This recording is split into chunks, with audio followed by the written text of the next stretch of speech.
Hi friends, welcome to our channel. గుండె నిండా గుడిగంటలు సీరియల్లో రేపేం జరగబోతుందో ముందుగానే తెలుసుకోవాలనుకుంటున్నారా? ఇంకెందుకు ఆలస్యం, వెంటనే మన ఛానల్ని సబ్స్క్రైబ్ చేసుకొని వీడియోని లైక్ చేసి పక్కనే ఉన్న గంట సింబల్పై క్లిక్ చేసి ఆల్ నోటిఫికేషన్ సెట్ చేసుకోండి. నేను వీడియో అప్లోడ్ చేయగానే మీకు నోటిఫికేషన్ వస్తుంది. రోహిణి అయితే ప్రభావతికి శివ వీడియో చూపించడంతో డబ్బు దొంగలించింది శివ అని తెలుసుకొని ప్రభావతి చాలా కోపంగా పార్వతమ్మ ఇంటికి వెళ్తుంది. ఇంకా శివ కాలర్ పట్టుకొని బయటకు లాక్కొచ్చి తన చెప్పుతో చెడామెడా కొడుతూ ఉంటుంది. చెప్పు తీసుకొని కొట్టడం చూసిన మీనా ప్రభావతిపై ఇలా విరుచుకుపడుతూ ఉంటుంది. అత్తయ్య ఆపండి, ఎందుకు మా తమ్ముడిని కొడుతున్నారు అని మీనా అడ్డుకుంటూ ఉంటే, ఎందుకు కొడుతున్నానా? అసలు మీ తమ్ముడు ఏం చేశాడో నీకు తెలుసా? డబ్బు దొంగలించింది ఎవడో కాదు, నీ తమ్ముడే అని ప్రభావతి అనడంతో, డబ్బులు దొంగలించింది శివన? ఊరికే ఎందుకు నా పుట్టింటి వాళ్ళని అలా ఇబ్బంది పెడుతున్నారు అని మీనా అడిగేసరికి, అమ్మవా, ఏ రోహిణి ఆ వీడియో చూపించు అని ప్రభావతి అనడంతో ఇక రోహిణి అయితే వీడియోని ఓపెన్ చేసి మీనా వాళ్ళకి చూపిస్తూ ఉంటుంది. మీనా, పార్వతమ్మ, సుమతి వీడియో చూసి షాక్ అవుతూ ఉంటారు. ఏంట్రా శివ ఇది? డబ్బు దొంగలించింది నువ్వా? ఎందుకు ఇలా చేసావు అని మీనా బాధపడుతూ ఉంటే, అక్క అది కాదక్క అని శివ సంజయ్షి ఇవ్వబోతూ ఉంటే, ఎందుకురా ఇలా తయారయ్యావు? ఆ గుణగాడితో తిరగొద్దు అని చెప్పినా సరే నువ్వు వినలేదు. చూడు ఇప్పుడు వీడియో ఎంతలా వైరల్ అయ్యిందో అని మీనా శివని నిలదీస్తూ ఉంటే, అది కాదక్క, అప్పుడు ఒకసారి మీ ఇంటికి వచ్చినప్పుడు ఏవో కీస్ పోతే నా బ్యాగ్లోనే ఉంటాయని నన్ను దొంగను చేసింది కదా, ఆ టైంలో నాకు చాలా కోపం వచ్చిందక్క. అందుకని ఆ తర్వాత ఏం చెయ్యాలో ఆలోచిస్తూ ఉంటే ఇంతలో గుణ వచ్చి నన్ను బయటకు తీసుకెళ్ళాడు. బైక్పై వెళ్తూ ఉంటే ఈవిడ బ్యాగ్ వేసుకొని రోడ్డుపై నడుచుకుంటూ వెళ్తూ ఉంటుంది. అందులో ఏముందో కూడా నాకు తెలియదు. ఆ బ్యాగ్ కొట్టేయాలని గుణ ఐడియా ఇవ్వడంతో నేను ముసుగు వేసుకొని బైక్పై వెళ్తూ ఆ బ్యాగ్ని లాక్కున్నాను. గుణ చెప్పడం వల్ల ఇదంతా చేశాను అని శివ చెప్పడంతో, అదేం కాదు, నువ్వు కావాలని నా దగ్గర డబ్బు దొంగలించావు అంటూ ప్రభావతి శివను పక్కకు లాగి చెంపలు చెల్లుమనిపిస్తూ ఉంటుంది. ఎందుకురా శివ ఇలా చేశావు? ఇప్పటికే అక్కని ఆ ఇంట్లో ఈవిడ ప్రశాంతంగా ఉండనివ్వదు. నువ్వు చేసిన పనికి రేపు అక్కని ఇంట్లో ఉండనిస్తారా? అక్క జీవితాన్ని నాశనం చేశావు అని సుమతి తిడుతూ ఉంటుంది. నా దగ్గరే డబ్బులు దొంగలిస్తావా? నువ్వు ఒక్కడవే చేసావా? మీ అక్క వాళ్ళు చెప్తేనే చేసావా? మీ ఫ్యామిలీ బుద్ధే అంతా, మీదంతా దొంగ ఫ్యామిలీ అని ప్రభావతి అంటూ ఉంటే ప్రభావతి మాటలకు మీనా చాలా బాధపడుతూ ఉంటుంది. ఇంకా పార్వతి కూడా చాలా బాధపడుతూ ఉంటుంది. అయితే నీకు ఇలా కాదురా, నీకు పోలీసులకు అప్పగిస్తేనే వాళ్ళే బుద్ధి చెప్తారు, పద అంటూ ప్రభావతి శివని లాక్కెళ్తూ ఉంటే, వద్దు అని వదిలేయండి, ఈ ఒక్కసారికి వదిలేయండి, వాడి భవిష్యత్తు పోతుంది అంటూ మీనా, సుమతి, పార్వతమ్మ ప్రాధేయపడుతూ ఉంటారు. అయితే ప్రభావతి ఎంత మాత్రం మీనా మాట పట్టించుకోకుండా శివని లాక్కెళ్తూ ఉంటుంది. ఇంకా మీనా, సుమతి, పార్వతమ్మ ముగ్గురు కూడా ప్రభావతిని విడిచిపెట్టమని బ్రతిమలాడుతూ ఉంటారు. అయితే ఇంతలో పార్వతమ్మ ఇంటి ఓనర్ వచ్చి, ఏంటి ఇక్కడ గొడవ? ఇలా నలుగురిలో అల్లరిపాలు చేస్తున్నారేంటి? వాళ్ళు చాలా మంచి వాళ్ళు అంటూ ఇంటి ఓనర్ ప్రభావతిని తిట్టి అక్కడి నుంచి వెళ్ళిపోమని చెప్తాడు.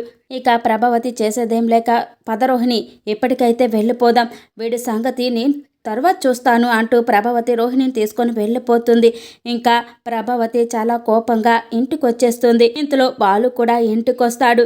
ఇక ప్రభావతి వీడియోని సత్యంకి చూపించడంతో సత్యం ఏం మాట్లాడకుండా చూస్తూ ఉంటాడు. ఏంటి నాన్న, ఏమైంది, ఎందుకు అలా ఉన్నారు అని బాలు అడుగుతూ ఉంటే, ఏంట్రా ఏమీ తెలియనట్టు ఏం జరిగిందని కొత్తగా అడుగుతున్నావు? ఇదంతా ఎలా జరిగిందో ఇదిగో ఈ వీడియోలో చూడు, నీకే అర్థమవుతుంది అంటూ మనోజ్ వీడియో చూపిస్తాడు బాలుకి.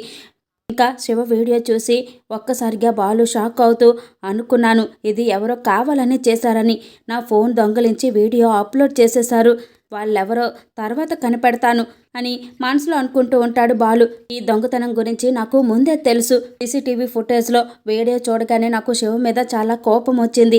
వెంటనే వెళ్ళి వాడిని నిలదీశాను. అప్పుడు అందుకే చేయి విరగొట్టాను. కానీ ఈ ప్రభావతికి తెలిస్తే మీనాపై అరుస్తుందని చెప్పేసి నేనే బయట పెట్టలేదు అని బాలు అంటే, ఏంట్రా ఏం మాట్లాడుతున్నావు? నీకు అంతా తెలిసే చెప్పలేదా? దాచిపెట్టావా? అంటే నీ భార్య తమ్ముడని వెనకేసుకొస్తున్నావా? దొంగతనం చేసింది మీ భార్య తమ్ముడని ఊరుకున్నావు.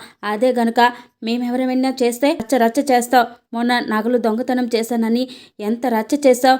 కానీ నీ భార్య తమ్ముడు అమ్మ దగ్గర డబ్బులు కొట్టేస్తే మాత్రం వదిలేయాలా అని మనోజ్ అంటూ ఉంటాడు. మరి ఆ విషయానికి వస్తే మీనా నగలు కొట్టేసి వేరే దగ్గర తాకట్టు పెట్టడానికి ఇచ్చింది కదా, ఈ నగలవతి దొంగతనం మీనాపై వేశారు, అది గుర్తులేదా మీకు అని బాలు అంటూ ఉంటే, ఆటకాలాడుతుంది నేను కాదు మీ ఆవిడే, ఆ శివగాడి చేత మీ ఆవిడే చేయించుంటుంది, అందరూ కలిసే నా డబ్బు దొంగలించారు అని ప్రభావతి అంటూ ఉంటే, అమ్మ శివగాడి గురించి మీనాకి తెలీదు, తన తమ్ముడు మంచోడని అనుకుంటుంది, ఎక్కడ తన తమ్ముడు ఎలాంటి పని చేశాడని చెప్తే తను బాధపడుతుందని తనకు కూడా నేను చెప్పలేదు, వాళ్ళ అమ్మకు కూడా చెప్పలేదు, వాడిని ఎలా అయినా మార్చాలని చెప్పేసి ఆ రోజు వాడి చెయ్యి విరగొట్టాను, నన్ను అంతా తిట్టుకున్నా పర్వాలేదు, వాడు మారితే అంతే చాలు అనుకున్నాను అని బాలు అంటూ ఉంటే, నాకు అదంతా తెలీదు, నా దగ్గర డబ్బు కొట్టేసినందుకు వాడు జైలుకు వెళ్ళాలి, నేను స్టేషన్కి వెళ్ళి కంప్లైంట్ ఇస్తాను అని ప్రభావతి అంటూ ఉంటే, ముందు మీనాని తీసుకురావాలి, ఎంత బాధపడుతుందో ఏంటో అని బాలు వెళ్ళబోతూ ఉంటే,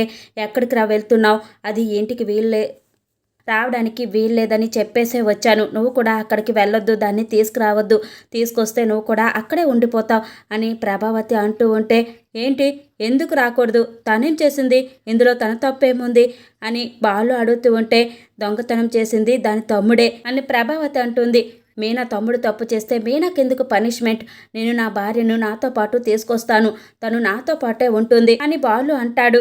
ఇది నా ఇల్లు, నా ఇంట్లో ఎవరుండాలో ఎవరు ఉండకూడదో నేనే తేలుస్తాను, మీనాని ఇంట్లోకి తీసుకొస్తే బాగోదు అని ప్రభావతి అంటూ ఉంటే, మీనా ఏ తప్పు చేయకుండానే తన్ని నిందిస్తావు, ఇప్పుడు తన్ని తిడుతూనే ఉంటావు, ఇప్పుడు దొరికిందే ఛాన్స్ అని ఇంకా బయటికి గెంటేద్దామని చూస్తున్నావా అంటూ బాలు మీనా కోసమని చెప్పేసి పార్వతమ్మ ఇంటికొస్తాడు.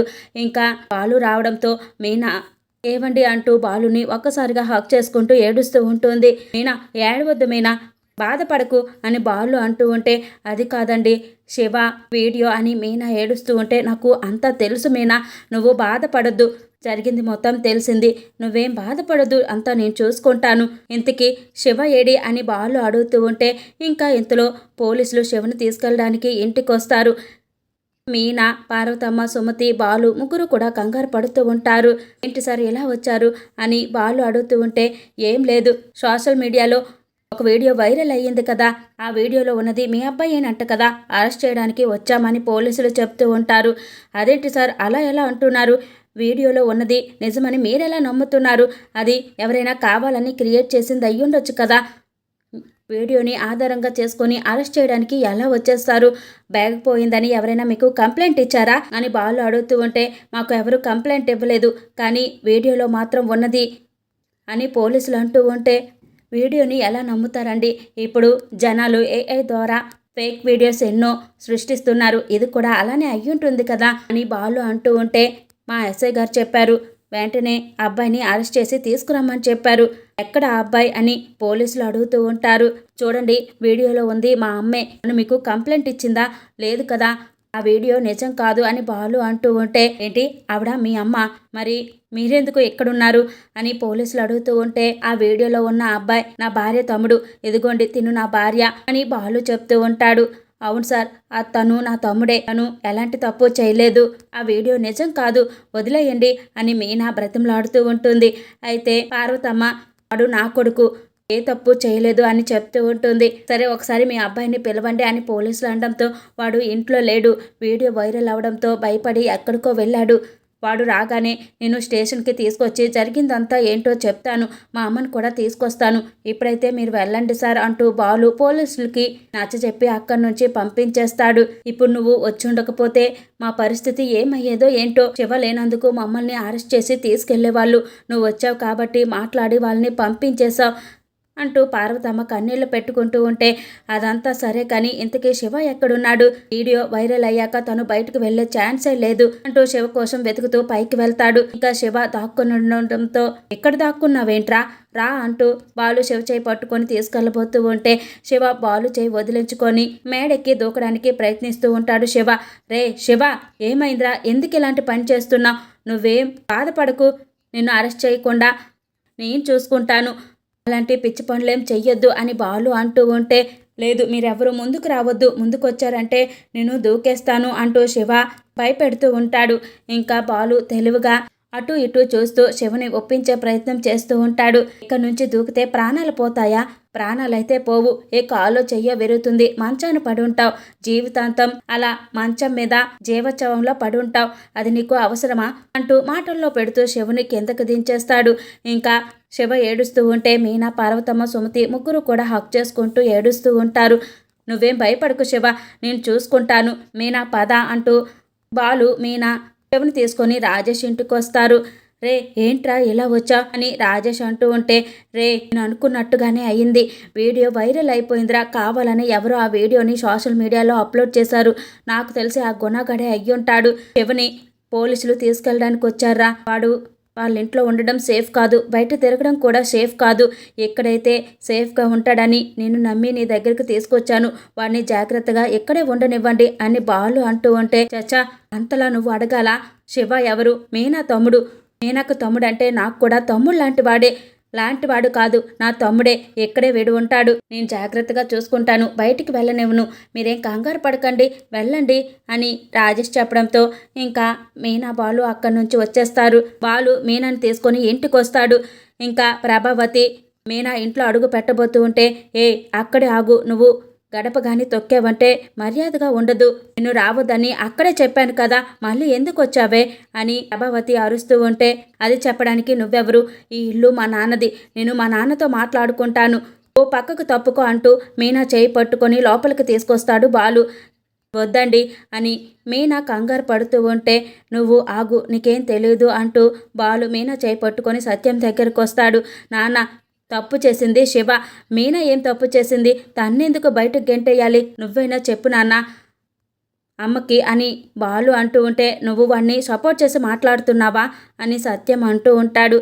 నేను వాడిని వెనకేసుకురావట్లేదు, వాడు చేసింది తప్పే, కానీ ఇందులో మీనా తప్పేం లేదు, మీనాకు అసలు ఆ విషయం కూడా తెలీదు, మీనా నాతో పాటే ఉంటుంది, బాలు అడగడంతో సరే అంటూ సత్యం ఏం మాట్లాడకుండా వెళ్ళిపోతాడు. ఇంకా ఇంతలో పోలీసులు ఇంటికి రావడంతో, ఏంటి సార్ మళ్ళీ వచ్చారు, కంప్లైంట్ ఇవ్వలేదని చెప్పాం కదా, ఇలా వచ్చారేంటి అని బాలు అంటూ ఉంటే, నేనే రమ్మన్రా అని ప్రభావతి అంటుంది. అమ్మ నీకేమైనా పిచ్చా, నీ డబ్బులు ఆల్రెడీ ఆ రోజు ఇచ్చేశాడు కదా, ఇంకా ఎందుకు కంప్లైంట్, ఏమని ఇస్తావు కంప్లైంట్, వాడు చేసిన తప్పుకి వాడు చెయ్యి విరగొట్టాను, చాలాసార్లు కొట్టాను, ఆ శిక్ష సరిపోదా, ఇప్పుడు కొత్తగా మళ్ళీ నువ్వు కంప్లైంట్ ఇచ్చి వాడిని అరెస్ట్ చేసి జీవితం నాశనం చెయ్యాలా అని బాలు అంటూ ఉంటే, నేను కంప్లైంట్ ఇచ్చే తీరుతాను, ఎవరి మాట విన్ను అని ప్రభావతి పోలీసుల దగ్గరకు వెళ్తూ ఉంటే, అత్తయ్య ప్లీజ్ అత్తయ్య, కంప్లైంట్ ఇస్తే వాడి జీవితం సర్వనాశనం అయిపోతుంది అత్తయ్య, చిన్నపిల్లాడు, భవిష్యత్తు ఉంది, ఒకసారి అర్థం చేసుకోండి అత్తయ్య, ఉద్యోగ ప్రయత్నాల్లో ఉన్నాడు, ఈ విషయం బయటకు వస్తే వాడికి ఎవరు ఉద్యోగం ఇవ్వరు, మా అమ్మ చెల్లి వాడిపైనే ఆధారపడి ఉన్నారు, దయచేసి కంప్లైంట్ ఇవ్వకండి అత్తయ్య అంటూ మీనా ప్రభావతి కాళ్ళు పట్టుకొని బ్రతిమలాడుతూ ఉంటుంది. ఇంకా ప్రభావతి అయితే మీనా మాటల్ని పట్టించుకోకుండా, నేను ఎవరి మాట వినదలుచుకోలేదు అని అంటూ ఉంటుంది.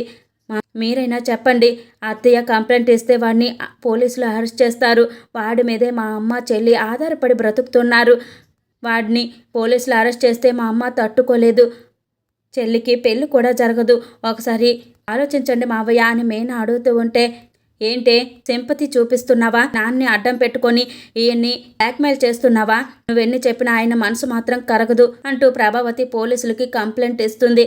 అయితే బాలు మాత్రం పోలీసులకి, సార్ ఒక్కసారి ఆగండి సార్, వాడు డబ్బులు కొట్టేసిన వారం లోపలే డబ్బులు తిరిగి ఇచ్చేశాడు సార్, వాడిని అరెస్ట్ చేయొద్దు సార్ అని బాలు అంటూ ఉంటే, కంప్లైంట్ ఇచ్చారు, మా పని మేము చేసుకుంటాం, వాడిని అరెస్ట్ చేస్తాం అంటూ పోలీసులు అక్కడి నుంచి వెళ్ళిపోతారు. ఇంకా మీనా ఏడుస్తూ ఉంటే, ఇప్పుడు నీ కడుపు మంట చల్లారిందా, కంప్లైంట్ ఇస్తే నీకు హ్యాపీగా ఉందా అంటూ బాలు ప్రభావతిని తిడుతూ ఉంటాడు. ఇంకా ఏం చూస్తున్నావు, నువ్వు కూడా నీ లగేజ్ తీసుకొని బయటికి వెళ్ళిపో అని ప్రభావతి అంటూ ఉంటే, మీనా ఎందుకు వెళ్తుంది, తప్పు చేసింది ఆ శివ అయితే, మీనా ఏం చేస్తుంది, మీనా ఎక్కడికి వెళ్ళదు, ఇంట్లోనే ఉంటుంది అని సత్యం అంటాడు. ఎందుకు వెళ్ళకూడదు, తన్ని ఇంట్లో నుంచి వెళ్ళిపోమని చెప్పండి అని ప్రభావతి అంటూ ఉంటే, లేదు తను ఎక్కడికి వెళ్ళదు, ఇక్కడే ఉంటుంది, అమ్మ మీనా నువ్వు లోపలికి వెళ్ళమ్మా, బాధపడొద్దు అని సత్యం అంటూ ఉంటే, అవునా తను ఎక్కడికి వెళ్దా, సరే అయితే నేనే వెళ్ళిపోతాను ఇంట్లో నుంచి, మీకు నాకంటే తనే ముఖ్యం కదా అంటూ ప్రభావతి బ్యాగ్ పట్టుకొని కామాక్షి వాళ్ళ ఇంటికి వెళ్ళిపోతుంది. ఏంటి నాన్న నువ్వు చేసింది, మీనా కోసం అమ్మని ఇంట్లో నుంచి బయటకు వెళ్ళిపోమంటావా అని మనోజ్ అంటూ ఉంటే, నేను వెళ్ళిపోమని చెప్పలేదు, పౌరుషానికి పోయి తనే బ్యాగ్ సర్దుకొని వెళ్ళిపోయింది అంటూ సత్యం చాలా కోపంగా లోపలికి వెళ్ళిపోతాడు. మీనా బాధపడద్దు, నీ తమ్ముడికి ఏం కాదు, నేను చూసుకుంటాను, కంప్లైంట్ ఎలా వాపస్ తీసుకోవాలో నేను చూసుకుంటాను, నువ్వేం కంగారు పడొద్దు, శివని పోలీసులు అరెస్ట్ చేయరు, అసలు వాడు పోలీసులకి దొరికితేనే కదా అరెస్ట్ చేయడానికి అని బాలు సర్ది చెప్తూ ఉంటే, ఏమండి మిమ్మల్ని చాలా అపార్థం చేసుకున్నానండి, చాలా సార్లు అపార్థం చేసుకున్నాను, నన్ను క్షమించండి, మా తమ్ముడు తప్పు చేసినా అది బయటికి చెప్పకుండా నింద మీపై వేసుకున్నారు, నన్ను క్షమించండి అని మీనా బాధపడుతూ ఉంటుంది. సర్లే మీనా, ఇంకా బాధపడొద్దు, మీ తమ్ముడు గురించి నిజం తెలిస్తే నువ్వెక్కడ బాధపడతావు అని నేను చెప్పలేదు, కానీ మొత్తానికి ఈ వీడియో ద్వారా మీ తమ్ముడు ఎలాంటి వాడో బయటికి తెలిసిపోయింది, అసలు ఇదంతా ఎవరు చేశారో నేను తెలుసుకుంటాను, నువ్వేం ఏడవద్దు అని బాలు మీనాని ఓదార్చుతూ ఉంటాడు. Please subscribe my channel. Thank you for watching.